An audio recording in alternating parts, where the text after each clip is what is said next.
green, we are racing here at Laguna Seca on the run down to turn 2, and look at the lead that Alex Palou has already at Colton Herta. Makes the move on Pato O'Ward, and Herta trying to make his way up to second position, and has second position already from Pato O'Ward, which is precisely the opposite of what the McLaren man needed. And someone's off at the back, it's a Prema. One of the Premas is off into the gravel, so too Connor Daly for Juncos Hollinger Racing. Will get back round, will get back out on the track. That's Robert Schwartzman in the other Prema, but Alex Palou with the lead over Colton Herta. Pato O'Ward, then Joseph Newgarden in his fourth, and Christian Lundgaard already on the rear wing. Oh, and it's a big one for Kevin Simpson, and out goes Felix Rosenqvist as well. Oh, he got in. Kevin Simpson got in the back of Rosenqvist. It looked like side-by-side contact. On board with Felix Rosenqvist. Oh, yeah, you can hear it. Through the final corner, we are green, we are racing, bouncing over the curbs goes Colton Herta. Pato O'Ward follows him with Joseph Newgarden, Will Power, David Malukas, Lundgaard, Rahal, Foster and Rasmussen, the top 10 running down to 2. Malukas having a look at the back of Will Power. Palou got wide. Alex Palou blew the brake zone there, allowed Colton Herta to draw closer. Palou almost going off the racetrack. It's so dirty out wide there. That was really close stuff for Palou. Lundgaard, he said yesterday when he was on our Indy Next coverage that he'd be going on the charge, and he is on the charge, and he's up to 6th place on David Malukas as Rasmussen, always exciting, gets his rears out onto the gravel, and now Graham Rahal tries to go round the outside of Malukas on the run back up the hill, and Malukas says not right now as Rasmussen now takes advantage and takes the position from Graham Rahal. Jacob Abel's day is done. You have to wonder, was there a brake issue on the 51? I was just going to say that, because that's well off track, and he's still going. I mean, you can see the fronts kind of locking up as he's skipping. It looks like stuck throttle, James. It was almost the rears were still spinning. On the run down to 11, the challenge for Pato O'Ward remains the same. Get past Herta, go after Palou. The challenge for Palou remains the same as ever it was. Gap the field and take this thing into his own hands. All these laps under yellow are kind of playing into the hands of Colton Herta here, as it's shortening the laps that he's got to do on the hards, as McLaughlin trying to make moves around Foster on the outside. Same with Ericsson side by side there with Armstrong. And Ferrucci trying to take advantage of that, gets Ericsson, has a look at Armstrong, and here comes Alexander Rossi around the outside of them both. See where Marcus Armstrong blends out here. Oh, and VK. And VK was in a battle with Dixon and Kirkwood over what is 7th place. Having a look up the inside of the Dutchman. It's a nice line through there. They run too wide, almost contact, a little bit of contact there. And then on the run down in, and just punts him. Alex Palou in 2nd place and hunting him down. That was the first lap led of Nolan Siegel's career. How long can he hang on, though, from the championship leader as Lundgaard tries to put the pass on his teammate Pato O'Ward, and O'Ward can ill afford to lose another position, but that's exactly what he will do to his teammate.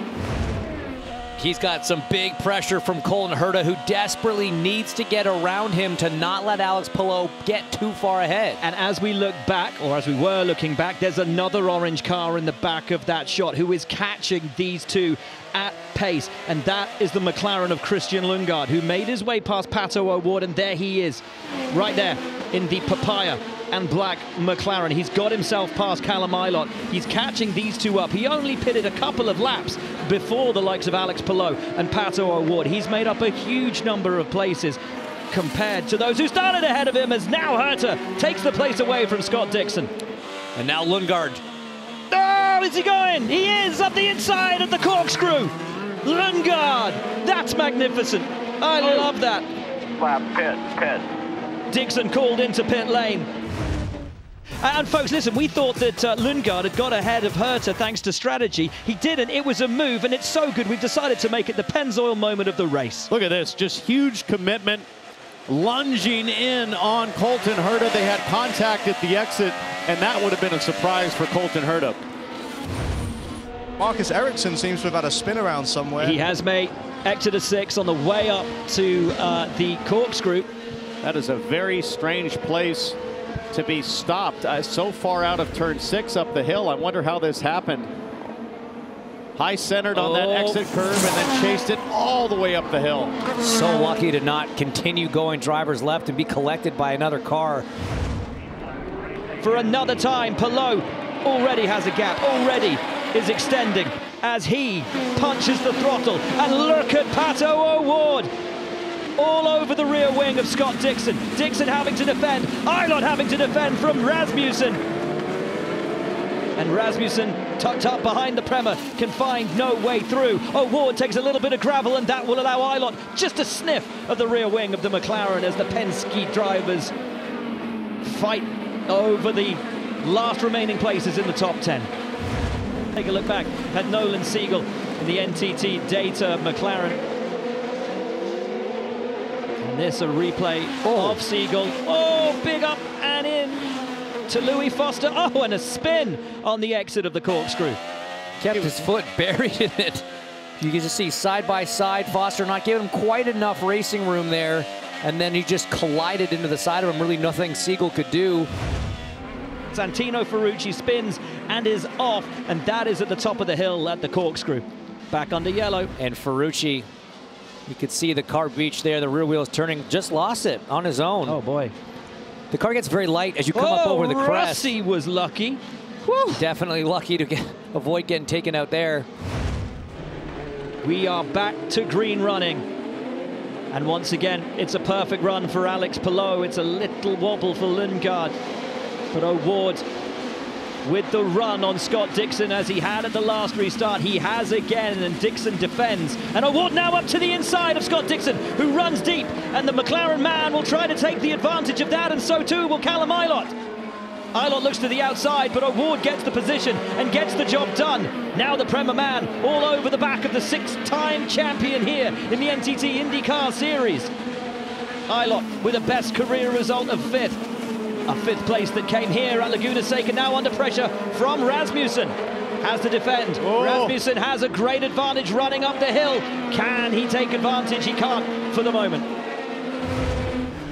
Utter perfection once again from Alex Palou. 8 wins in a season. Sensational.